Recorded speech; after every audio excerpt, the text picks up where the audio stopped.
Mga napalayang OFW sa Qatar maaari pang makapagtrabaho sa nabanggit na bansa. Umaabante sa balita si Abante reporter Aideen Taliping.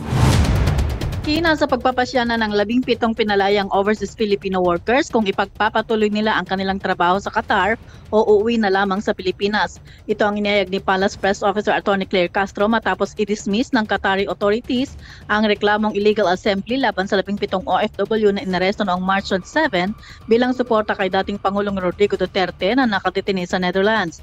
Ayon kay Castro, may karapatan ang 17 OFWs na mamili kung manatili sa Qatar at ipagpatuloy ang hanap buhay o bumalik na lamang sa Pilipinas matapos silang maaresto ng Qatari authorities. Ipinagmalaki ni Castro na ang maagang kalutasan ng problema ng 17 OFW ay resulta ng utos ni Pangulong Ferdinand Marcos Jr. na tutukan at tulungan ang mga ito kaya naibasura ang reklamo laban sa kanila. Patuloy ito anya na kumikilos ang presidente taliwas sa bintang ng mga kritiko na walang nangyayari sa bansa. Ako si Aideen Taliping ng Abante Radyo. Ito ang balitang mabilis, mabangis at walang mintis.